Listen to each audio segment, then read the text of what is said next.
Hey everyone. Hello. Hello, hello. Welcome. Welcome back to the afternoon sessions for today. We are going to do a quick panel. I'm going to moderate here. I have three amazing professional deliverability people here for you to chat with. So please do use the Q&A box. This is intended to be an AMA from the audience. I got a few questions prepared that we'd like to start with, but if you have a burning deliverability question out there, please do let us know, because I would love to have these three individuals answer your questions. Joining us again this year, first up, we have Alison Gootee, who is with Braze. Alison and I have known each other a number of years. She joined us last year and did the all ladies panel for deliverability. If you joined us last year, you may recognize her. Next on my screen, we have Varun Srinivas. Varun and I also go way back. Varun worked for me for a period of years, and now he is a senior compliance and deliverability manager with Maropost. And last but not least, we have Justin Frechette. Justin and I also have known each other a long time. Spent several hours over the years talking about deliverability, and I am extremely happy that the three of you have joined us today. Let's take a quick 1 minute and go down and just introduce yourselves. We'll go with Alison first. Sure. Hello, I'm Allison. Thanks so much for having me here, Matt. A pleasure to join again. As you mentioned, I'm currently with Braze. I am a deliverability and compliance enablement principal. So I work with our customers on ensuring that they are following best practices aligned with our AUP in an effort to ensure good deliverability results. As I'm sure we'll touch on, following the rules is really not an option if you want good results. So I love educating our customers and internal folks on why all these things are so important. And I'm so excited to get to learn from Varun and Justin today. Thank you so much. Awesome. We'll go alphabetical next. So Justin, please. Thank you, Matt. I appreciate it. Again, my name is Justin Frechette. Thank you for having me. I am with iContact. I am the manager of the deliverability and compliance team. I'm also one of the co-chairs for the Senders Committee of the MOG organization, the Messaging Mobile Malware Anti-Abuse Working Group. iContact is an email service provider for small and mid-sized businesses. We have a self-service application that allows folks to be able to upload their emails or upload their lists and send their emails. So my team is involved in making sure that we provide a safe environment for everyone to be able to do that. Also, thank you for sponsoring the event. Our pleasure. Thank you. Thank you. And then last but not least, Varun, please introduce yourself. Yeah, thank you, Matt. Excited to be here. I'm Varun Srinivas, and I've been in the deliverability space for over 10 years now. I worked for a company called Maropost, which is a Canadian ESP, and I work as a director of email deliverability and compliance, providing strategic deliverability consulting for our customers, and also work closely with email marketers to kind of educate them and enable them to send better emails. I'm passionate about deliverability and kind of enjoy finding a right balance of growing revenue for our customers and avoiding deliverability issues at the same time. Thank you. I love that comment, because a lot of times I think deliverability professionals get looked at as people that say no or get in the way of earning revenue for brands because some of the practices that we would advocate. So I think there's a great story there as well. Working with a deliverability consultant, can actually help improve your business and help improve your bottom line. I would much rather have 10,000 extremely active subscribers as opposed to 100,000 moderately or inactive subscribers any given day. So let's dive in. So we had a session earlier today, the previous session on bounces and why bounces are important. As part of your deliverability professional role, I'm going to start with you, Alison. When you're reading bounces, what are the things, that I don't know if you watched Kiana's session or not, but when you look at bounces, what are you looking for to help your customers? Yeah, I honestly, I love looking at bounces. I think they get often overlooked. I think a lot of customers come at bounces from kind of just a mathematical perspective and say like, oh, I got 5%, no big deal. And it's like, okay, well, what did those bounces actually say? Let's dig in there and look. So I like to see what are the most represented bounce reasons. I like to see what are the least represented bounce reasons too, because all of those things are kind of clues into your overall list health and where you're getting addresses. I'm sure we've all been in this position, but for those of you joining at home, it can be really interesting to dig around and maybe do like a control F in your export and look for profanity, because that can indicate that people are very unhappy. If they're using 4-letter words, I like to look for the word spam, because sometimes people will say no spam at a domain.com, or something silly at spam.com, because they're what they're telling you is, I am being forced to give you my address and I don't want to, so I'm going to give you one that kind of tells you how I feel. And so I just like to look for those little tidbits where a real human being has been presented with whatever your sign up method is, and they're saying, I'm really displeased with the fact that you're making me give you some information, because while the bounce itself is a technical rejection, the mailbox cannot accept mail, the person who provided you with that address is trying to tell you something. And so in addition to the technical aspects, I really like to kind of get psychological with things and see what is the user base trying to tell me. That being said, obviously, if you're getting a lot of, full mailboxes, non-existent address that are not fun or funny to look at, that can also be an indication.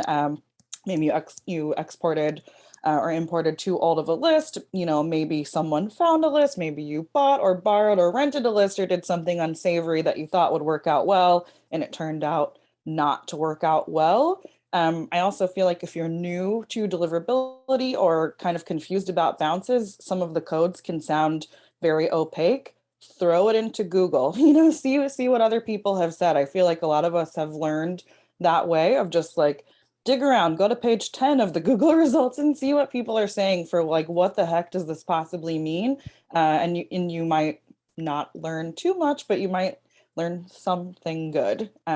Curious what other people feel about digging into bounces, because I get a kick out of it, honestly. Speaking on that same venue of bounces, Justin, there's a wide range of bounces that potentially could say the same thing. When you're talking to customers about those various bounces, right?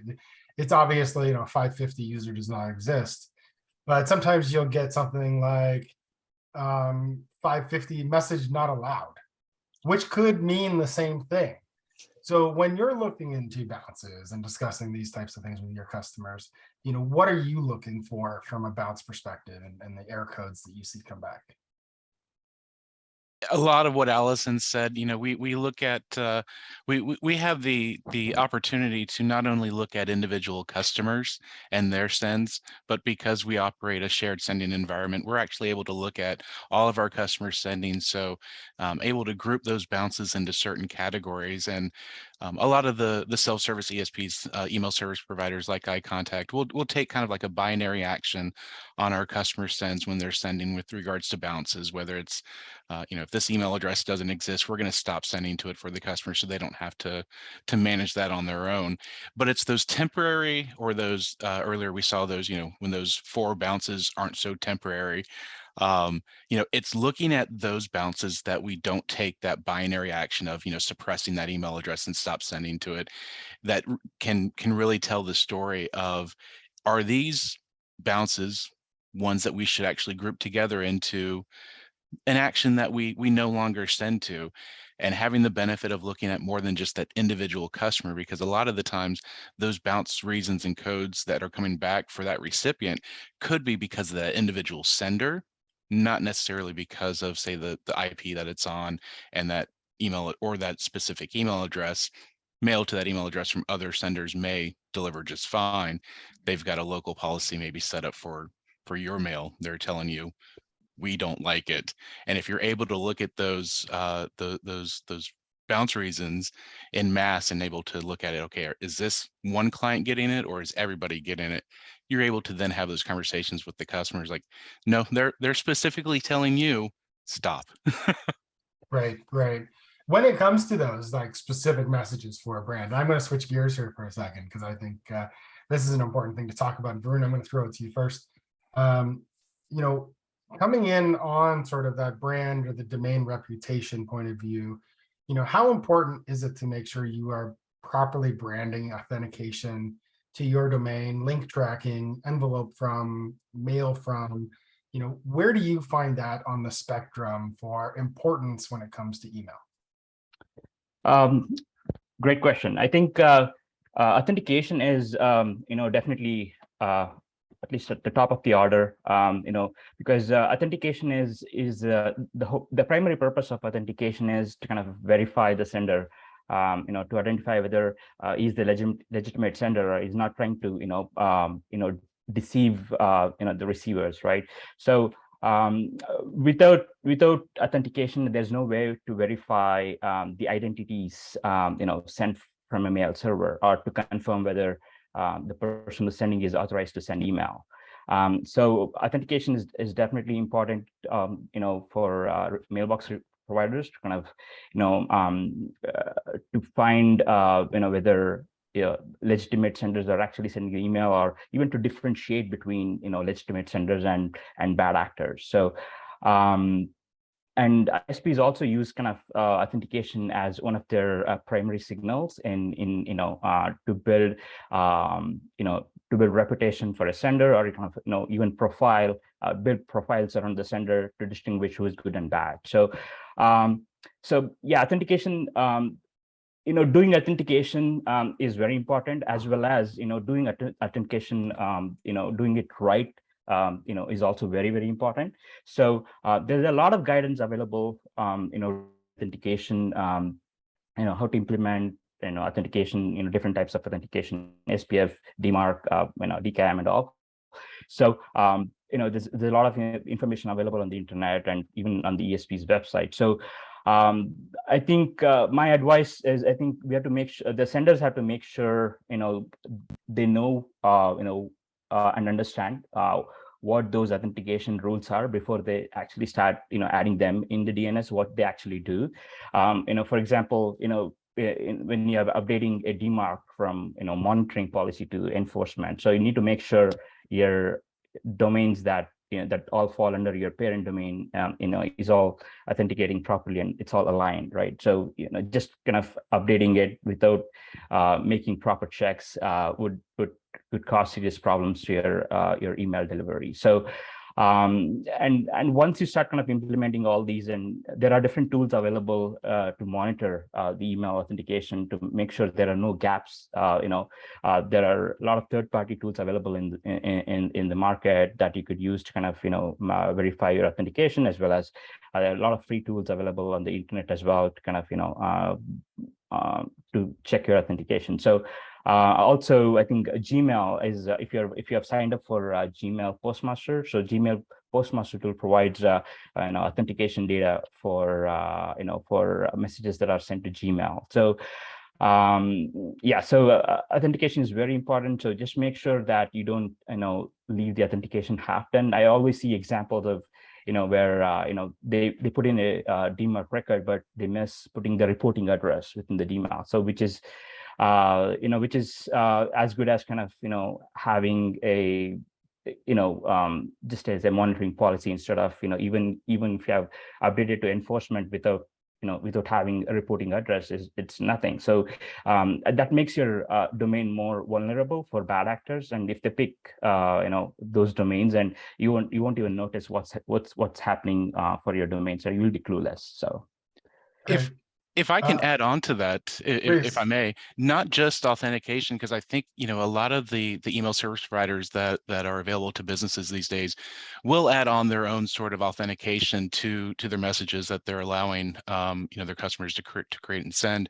But I think what we also should be advocating toward is domain alignment, and making sure that they're setting up the authentication that matches the domain that they're actually sending from.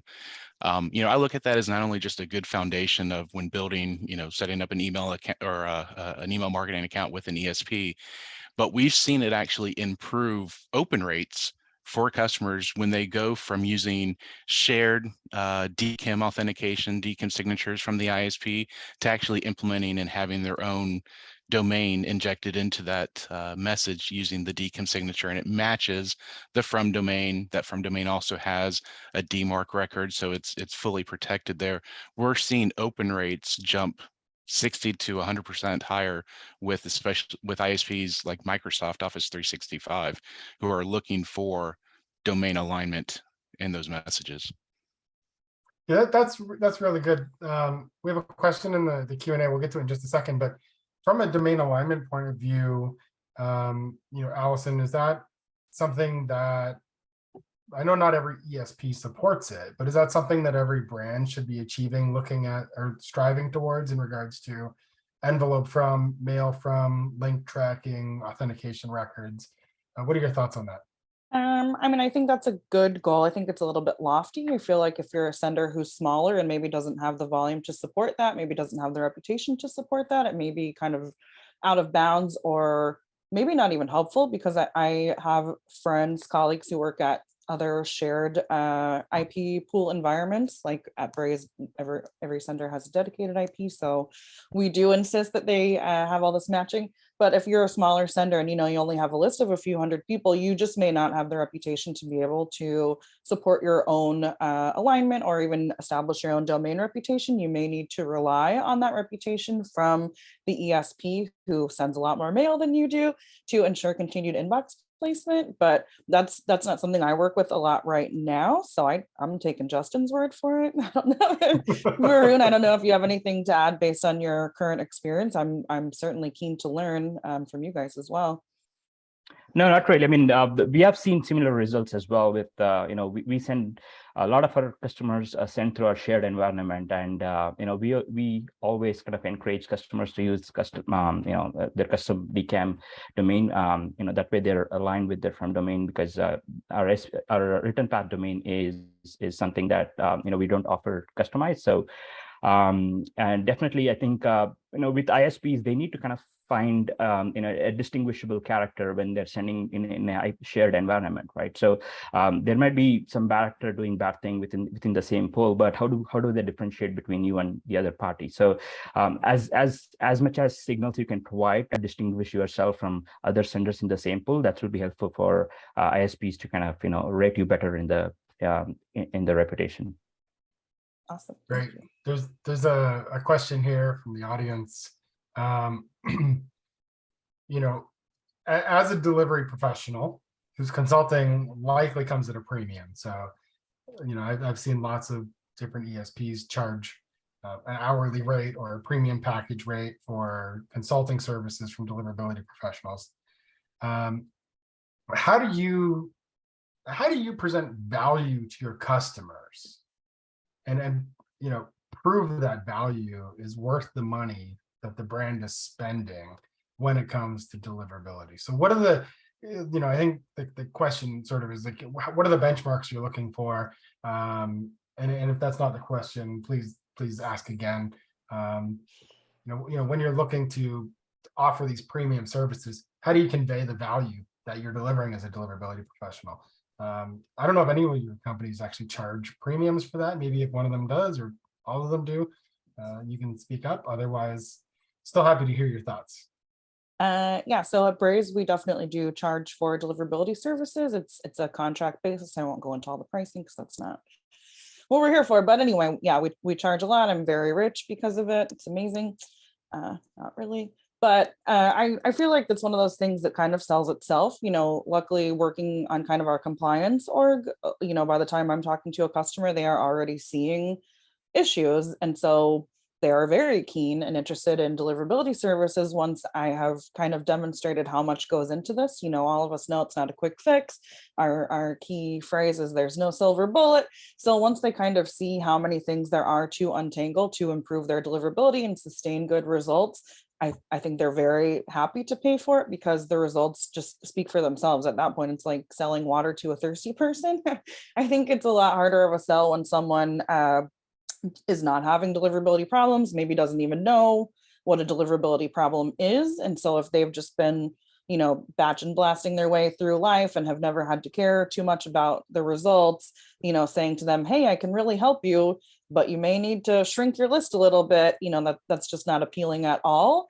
I do think that customers often have results on hand that can help demonstrate how important this is. For example, if you have a sender who's already separating marketing from transactional mail, their transactional mail generally is following best practices just by virtue of being transactional. And so you can kind of have them compare those results like, hey, you're really sticking to the books for best practices on your transactional marketing, you're playing it fast and loose. Look at the differences in those, open rates or pixel loads, as we should call them, whatever engagement you're measuring, you can really see the difference in that alone. So, showing them, look at what this can look like if we do best practices all the time, and then kind of showing them all what that is, I think can really demonstrate the value. But unfortunately, I think it's one of those things where a lot of people don't really see it until they need it, which is just our uphill battle. I'm a big fan of talk to your deliverability professionals, your consultants, your ESP support teams frequently, even when you're not having problems, because you probably don't know you're having problems, even when you are having problems. Yep. So, switching gears, because you just brought something to my attention that I definitely wanted to talk about. You were talking about pixel load and open rates. Obviously, with iOS 15, which was last year, we saw Apple MPP come to fruition, and pixel loads basically drove open rates through the roof. As a deliverability professional, when you're looking at your clients, Varun, what are you looking for when it comes to identifying problems? Since Apple blows up pixels and blows up open rates and caches all the locations and images for your customers, how are you diagnosing delivery issues at that point? Yeah, definitely. Open tracking has made a significant impact after Apple made that update. And I think every marketers and even deliverability experts go to, signal was open rates, to identify deliverability issues. But there are other metrics as well, kind of, you can look at, going beyond open rates, which are clicks and, other, but open kind of was giving, a lot more, a clearer signal. Open means kind of interest, but even though it was kind of flawed, to a certain degree, but I think with now, not able to, be completely reliable on opens, it's become a little challenging, to identify the open, the trends in deliverability. And I think I'm still using opens to kind of, understand the overall trend and engagement trend over time, and what's that telling me is, again, we have all established a baseline for opens, after the MPP, right? And if you're seeing a drop in the opens, that tells me something. That tells me that there's a problem with emails probably going into a junk folder or spam folder. So I'm still able to use it opens to a certain degree, but open was one of the primary indicators, we used to advocate for senders to kind of use in terms of, when they're segmenting the list to distinguish between engaged and unengaged. So now I think, with opens being less reliable, we are looking at other metrics, such as click rates, their purchase rate, their purchase data, or website visit data, or even if they're operating a mobile app, the mobile app logins. So we're trying to kind of combine all these signals and trying to kind of integrate with the existing open data and see if they can able to identify the engaged versus unengaged openers. I think a lot of sorry to interrupt. I No, think a lot of ahead, us. yeah. Yeah, I think a lot of us use the open rate as like the North Star. And I think what we're realizing is that, we need to make decisions based on more than just one data point. We need to look at the clicks, the unsubscribe rates, the purchase data that we have, the website visits. And I think looking at data a little bit differently, one of the new data points, but one of the ways that we're looking at data differently for our customers is looking at the time to unsubscribe. How soon are customers leaving your list? Are you hitting them over the head too much? Are you not sending them enough information? Look at that cadence of how soon customers or recipients are leaving your list and make changes that way. And Okay. to just, oh, sorry, one more thing, sorry. I just want to say negative metrics are my favorite. We talked about bounces before. Dig into your bounces, look at your spam complaints. I feel like spam complaints are such a gift. Someone is letting you know, like, I am very unhappy with you. And as crappy as that is, reviewing what their journey has been like can just be very revealing. As Justin mentioned, like looking at time to unsubscribe, same time to spam complaint. If people are complaining after the first message, something is amiss with your acquisition process or your content is not aligned with their expectations. So weighting those things more heavily in your analysis, I think, can be very helpful since we have an influx of positive data. Great. And I can't close this session out without asking this one question, because this is my favorite question to get opinions from deliverability professionals on.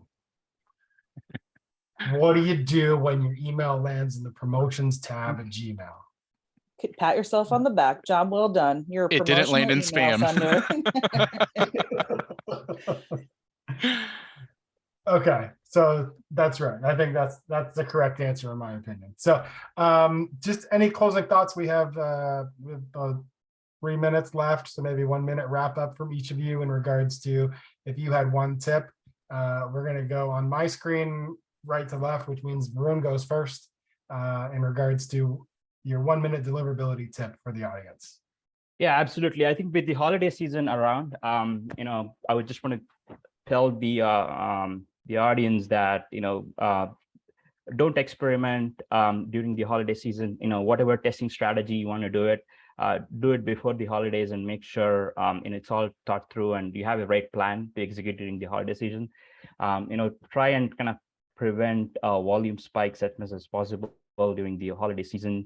Don't try to kind of clean your data, have a clean data kind of before you approach the holiday season. Don't try to kind of start sending active campaigns right in the middle of the holiday season. That's so yeah, I think just follow all the good practices, and that will make sure you land in the right email folder, which is the inbox always. Yeah. Great. Justin, you're next. I find that a lot of the problems that our customers get into tend to relate to the list acquisition practices. So I like to focus on that. I think was it the last panel? I took a screenshot. It said your list snitch or something like that. I thought that was perfect. And so I like to leave a tip of focus on how you're collecting those email addresses. Is it a sign up form? Is that sign up form secure? Is it reCAPTCHA enabled? Is it preventing bots from signing up? Is it being accessed by mobile users? Is there a chance for fat fingering the email address in there? Should that have some sort of real-time data capture list verification tool on it? Are you setting the right expectations? Are you setting any expectations when you're capturing that email address? Do they know what to expect? Are they getting that welcome message right at the beginning, knowing that they did put in their email address correctly and that their message is going to go into their inbox? So I like to say focus on your list acquisition sign up practices. Awesome.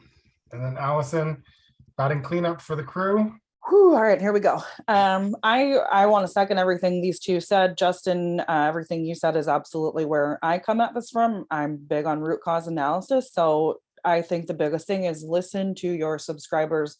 You're collecting people's addresses because you want them to listen to you. We're well past the batch and blast, shout at your audience thing. We want it to be a back and forth communication. So when customers are telling you, I don't want your email, I'm unsubscribing, it's spam, I'm giving you addresses that indicate I don't want your mail, think long and hard about, like Justin said, where are you getting these addresses? What are you telling people when you collect those addresses? And are you fulfilling your obligations to your customers? Because you're trying to build up a lot of trust with these people, you ultimately likely want their money, which means taking their credit card information on the internet, which is pretty scary in these days.